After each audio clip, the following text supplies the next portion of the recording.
Toujours dans le cadre de la protection, de la lutte contre la torture et de la prévention, un événement qui est passé sous silence.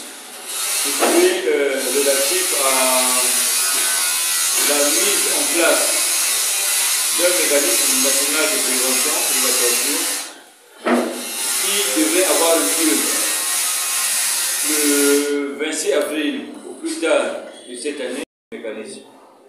Donc, par rapport aux résultats de notre atelier du 30 avril et par rapport également à la destination du mécanisme national de prévention qui n'a pas eu lieu, la FIACAT et la CAT ont voulu, au travers de deux événements, vous partager leurs préoccupations, leurs espoirs par rapport à tous ces éléments-là. Et pour ce faire, nous avons eu cette chance de bénéficier du séjour ici à Brazzaville de deux délégués de la FIACAT, à savoir Camille Aubinet et Francis Koné, qui sont tour à tour coordinatrices internationales du projet détention préventive habituée du sein de la CAT Congo. Et Dr Francis, il est chargé de mission au sein de la FIACAT. Et par rapport à cela, nous allons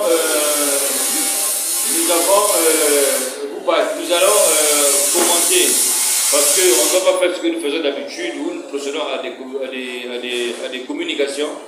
Cette fois-ci, nous allons procéder de manière séparée à la lecture d'un communiqué de presse pour attirer d'abord l'attention des autorités par rapport au respect des engagements internationaux, par rapport aux exigences du protocole facultatif se rapportant à la Convention contre la torture et également aux résultats du dernier atelier qui a eu lieu le 30 avril 2025 qui a abouti à l'adoption d'un guide sur les garanties judiciaires se rapportant à la garde à vue.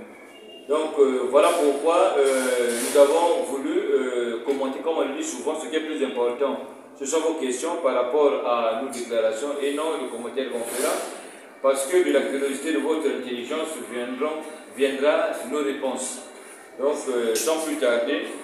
La République du Congo déposait les instruments d'adhésion relatifs au protocole facultatif se rapportant à la Convention contre la torture et autres peines ou traitements cruels, inhumains ou dégradants, aussi connus comme le CAT. Si la FIACAT et la CAT Congo félicitent la République du Congo d'avoir renforcé son engagement en faveur de la prévention de la torture et des mauvais traitements, l'absence d'un mécanisme national de prévention de la torture, aussi appelé MNP, un an après son adhésion, constitue un retard préoccupant dans la mise en œuvre de ces nouvelles obligations internationales. La mise en place d'un MNP indépendant, efficace et conforme aux dispositions du bloc 4 est une étape cruciale pour garantir la dignité humaine des personnes dans tous les lieux de privation de liberté, qu'elles soient condamnées en détention préventive ou en garde à vue. La première étape de la privation de liberté, la garde à vue, est un moment critique pendant lequel les risques de violation des droits humains sont élevés. Le respect effectif des garanties judiciaires pendant cette période constitue un levier essentiel de prévention des mauvais traitements, qui ne peut être assuré que par un monitoring régulier et indépendant des lieux de privation de liberté. Nos organisations appellent de leur vœu la désignation prochaine d'un MNP compétent pour visiter de manière inopinée tous les lieux de détention présents sur le territoire, conformément aux articles 4 et 20 de l'OPCAT, y compris les commissariats de police ou unités de gendarmerie, de formuler des recommandations à l'intention des autorités nationales et de formuler des propositions ou des observations sur toute politique ou législation relative à la procédure pénale de nature à impacter les conditions de détention. Ça, c'est la première partie force prenante pour désigner de manière concertée une forme de mécanisme national de prévention la plus appropriée dans le contexte congolais, et ceci conformément aux dispositions de l'article 3 de l'OPCAT. Aussi, la FIACAT et la COT Congo tiennent à informer l'opinion publique congolaise que lors mois de ratification de l'OPCAT, la République du Congo n'a fait aucune déclaration d'ajournement sur l'exécution des obligations qui lui incombent en vertu de l'OPCAT, tendant à ajourner la désignation du mécanisme national de prévention ou sa coopération avec le sous-comité pour la prévention de la torture. Par conséquent, tenu à désigner le mécanisme au plus tard un an après l'adhésion au protocole, la FIACAS et la CAD Congo sont au regret de constater que la désignation du mécanisme national de prévention congolais peine à être effective. Dans le cadre du projet Garantir les libertés fondamentales et la dignité humaine des personnes privées de liberté en tout du Congo, mise en œuvre par la CAD Congo et la FIACAS depuis 2023, grâce au soutien technique et financier de l'Union européenne, de l'Agence française de développement, du CCFD Terre solidaire et de Joe Miles, un atelier de réflexion stratégique des acteurs de la chaîne pénale et de la société civile sur la problématique de la garde à vue et du respect des garanties judiciaires ont été, ce mercredi 30 avril 2025, a été organisé ce mercredi 30 avril 2025 à Brazzaville. Une quarantaine de participants ici, des administrations pénitentiaires et judiciaires, des forces de l'ordre, de la société civile, ainsi que des autorités nationales ont adopté un guide pratique sur les garanties judiciaires entourant la garde à vue. Conçu comme un outil pratique pour les personnes confrontées à une mesure de garde à vue, comme aux professions judiciaires, agents de la force publique, défenseurs des droits humains, mais également pour le futur MNP, il vise à rendre accessibles les garanties procédurales et les droits des personnes en garde à vue, proposant des critères d'évaluation clairs pour veiller au respect des droits des personnes privées de liberté dès leur arrestation. Remercions les autorités congolaises pour leur participation lors de l'atelier.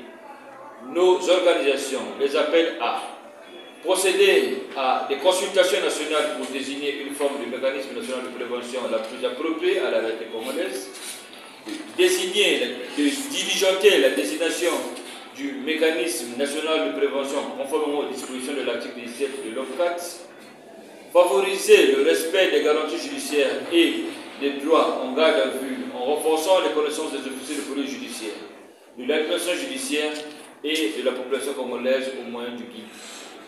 Renforcer la synergie entre les acteurs de la chaîne pénale qui interviennent pendant la garde à vue. Désigner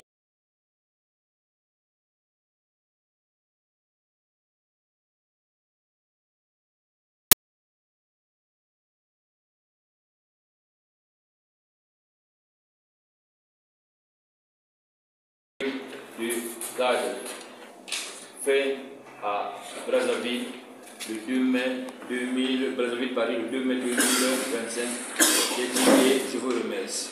Dans la garde à vue, l'idée, au moment de sa conception, était vraiment d'avoir un guide qui puisse être utile à la fois aux professions judiciaires, aux agents de la force publique et également aux justiciables. Donc, il reprend plusieurs parties, une partie sur le cadre juridique et la définition de la garde à vue, une partie sur la légalité de la garde à vue, les conditions de la légalité de la garde à vue en termes de motivation de la décision, du contrôle de la garde à vue par le procureur de la République, notamment sur ces critères ici.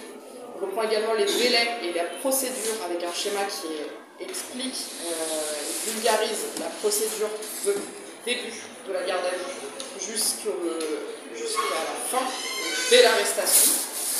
Puis une partie sur les droits en garde à vue, l'identification des violations des droits en garde à vue et les mécanismes de recours existants sur la structure juridique.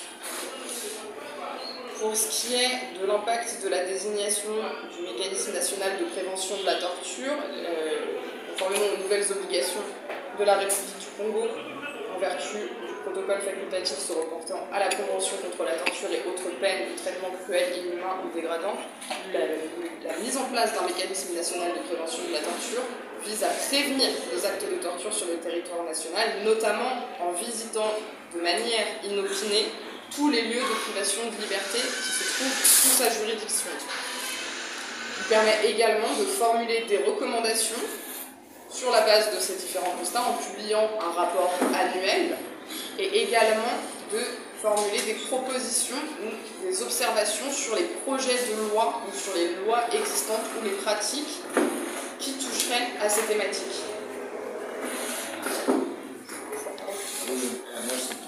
Sur le second volet de monsieur Lunda, qui parle de notre appréciation, qui parle de notre appréciation sur le respect des garanties judiciaires, nous sommes sans ignorer que la problématique du respect des garanties judiciaires au niveau de la chaîne pénale et surtout au niveau des pôles de sécurité publique et des brigades de gendarmerie sont des préoccupations pour la carte Congo, parce que c'est la FIACAT. Parce que si ces garanties étaient respectées, j'en suis qu'on ne serait pas là pour élaborer ces documents ou bien continuer à promouvoir la lutte contre la torture et également la prévention de la torture. C'est pour dire que pendant les premières heures de la détention et pendant la garde à vue, c'est à ce moment-là que les droits des personnes privées de liberté sont violés. Parce que le policier ou l'OPJ voulait vite clôturer son enquête et avoir des aveux. Dans la salle, quelqu'un a dit qu'il y a parfois des gens qui font la détention de l'information. À ce propos, je dirais que vous allez essayer de voir les manuels de la police, même toutes les dispositions juridiques de la République du Congo, il n'y a aucune disposition qui autorise l'usage de la torture dans notre pays. En plus de cela, au contraire, c'est les interdictions. En commençant par la Constitution, dans laquelle il est clairement défini que la torture est abolie. De même, également, certaines dispositions ou certains instruments nouveaux comme la population autochtone, par exemple la loi sur les enfants et bien d'autres textes. Donc voilà pourquoi au plaisir ou à l'actif de ce genre de réunion, nous vous invitons de nous accompagner également à vulgariser les instruments qui prohibent la torture, afin que ceux qui sont censés interroger les gens, ceux qui sont recevoir les suspects, veulent bien avoir connaissance de ces dispositions-là, afin qu'ils se prennent. Parce que ce qui est vrai, quoi que l'on dise, la torture est sanctionnée et punissable. Que ce soit au niveau des dispositions juridiques internationales, même également dans le dispositif national. Donc, soyez-en sûrs, l'appréciation n'est pas ce que nous pouvons espérer, mais continuons à vulgariser beaucoup plus les dispositions qui prohibent la torture que de concourir à l'encourager. Voilà un peu ce que je peux dire par rapport à le deuxième volet de la question de M. Lunda. Monsieur Grévy vient de dire que est-ce que ce guide peut nous permettre de trouver le bénévole à carte de visiter le pays? D'abord, c'est un guide qui concerne les postes de garde à vue. Or, quand on parle de garde à vue, on fait allusion au pôle de sécurité publique et aux brigades de gendarmerie. Ça, c'est le premier aspect. Le deuxième aspect, comme vous le savez tous, la torture n'a pas besoin de témoins et se nourrit du silence des autres. Donc, ce qui se fait en termes de torture, c'est se faire en cachette. Mais ce que nous voulons, que les victimes puissent dénoncer ces actes-là, que les victimes puissent se rabattre auprès des organisations des droits de l'homme pour mener ce combat, de lutter contre la torture, afin qu'il n'y ait pas, que ce crime, s'il faut le dire, soit impuni. Donc voilà pourquoi, comme je l'ai dit, cela c'est pas un passe-droit pour rentrer dans le brigade de gendarmerie ou dans les postes de sécurité publique. Et là également, il faudrait juste essayer d'expliquer aux autorités policières ou de gendarmerie l'intérêt de visiter le lieu de détention, parce que pour éviter que dans l'obscurité, les cachots, que la torture s'y développe. Je reviens à la question de M. Barry. Vous voyez, qu'est-ce qui va changer au Congo avec le MNP? Mais déjà, comme on l'a dit, l'avantage du MNP, parce qu'on l'a dit, au niveau, parce que le Congo en 2003 a eu à ratifier la Convention contre la torture. Que disait la Convention contre la torture? Prohiber, réprimer, réparer et réhabiliter. Je vais pas c'est la même chose. Mais avec l'OPCAT, d'abord, il faudrait mettre en place le mécanisme national de prévention. Maintenant, le mécanisme national de prévention, c'est d'aller dans ces deux privatifs de liberté. Que ce soit les pôles de sécurité publique, les brigades de gendarmerie, les maisons d'arrêt, pas seulement, même les centres psychiatriques, un peu partout là. Mais là où une personne ne peut pas exercer son droit d'aller et venir. Même les centres de rétention au niveau des aéroports. Donc, quand le mécanisme arrive dans ce centre-là, il veut se rassurer de la légalité de la rétention ou de la détention de ces personnes-là. Bon, aujourd'hui, quelqu'un peut être torturé, mais personne ne passera dans le poste de sécurité ou dans le brigade de gendarmerie pour se rassurer si M. X ou M. Y a été torturé. Mais soyez-en sûrs. Mais tous ceux qui torturent là, c'est des gens qui ne sont pas recommandés ou encouragés par leurs autorités. Ils le font à l'appui des autorités. Mais lorsque le mécanisme arrive, lorsque le mécanisme constate, le mécanisme fait un rapport à la hiérarchie pour essayer d'exprimer sa préoccupation par rapport à la violation de ces droits constatés dans le poste de sécurité publique. Et quitte à l'autorité hiérarchique de prendre une décision, s'il fallait sanctionner quelqu'un, s'il fallait laisser la personne comme telle, c'est à eux. Mais ce qui est vrai, au niveau de la FIACAT et de la CAT, nous encourageons à ce que des mesures disciplinaires, des sanctions puissent être prises pour essayer de lutter contre la torture. Le problème, c'est qu'on ne peut pas éradiquer la torture de manière plus comme ça, mais plutôt essayer de faire un effort de la réduire.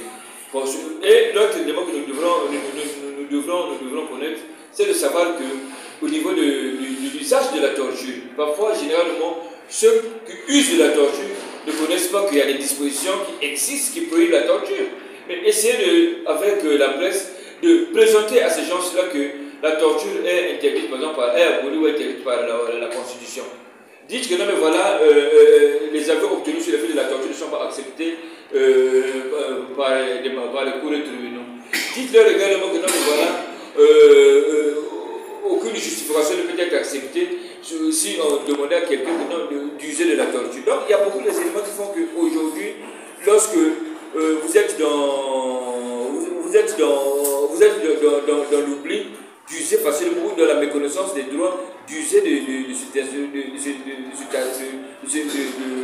cette violence auquel les victimes sont plus ou moins victimes. Donc voilà pourquoi je dis, avec le mécanisme, on va visiter le lieu de détention et, comme l'a dit Camille, de manière inopinée.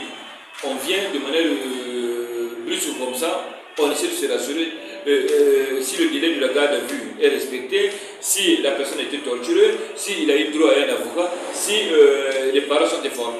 Et ce sont ces éléments-là que le MNP doit recueillir pour se faire une idée sur la légalité ou sur les garanties judiciaires applicables à ces personnes-là. Et puis il faut savoir que les garanties judiciaires ne sont pas suspensives. Donc lorsqu'une personne est placée en garde à vue, soyez-en sûrs que les garanties s'imposent. Est-ce qu'il a appelé ses parents? Est-ce qu'il a été notifié des motifs de son arrestation? Est-ce qu'on leur a dit qu'il peut avoir un avocat? Est-ce que donc ces éléments-là doivent être présentés au suspect pour essayer de voir s'il peut faire le recours à son avocat, s'il peut informer les parents, s'il peut faire quoi que ce soit. Donc voilà pourquoi je dis. Et ceci, l'appréciation doit être faite par le mécanisme national de prévention. Quand vous allez demander chez nous, nous avons combien de services de contrôle? Il y en a beaucoup. À la police, il y en a, à la gendarmerie, il y en a, et à la CNDH. Mais combien font effectivement le contrôle des cellules privatives de liberté? Combien de rapports avez-vous lu sur le respect de ces garanties dans le secteur de sécurité publique ou dans le brigade de gendarmerie? Donc voilà pourquoi, avec le mécanisme, il viendra veiller, il va faire des rapports et il va tenir informer les autorités pour que les mesures puissent être prises. Donc voilà un peu ce qu'il peut dire à ce propos.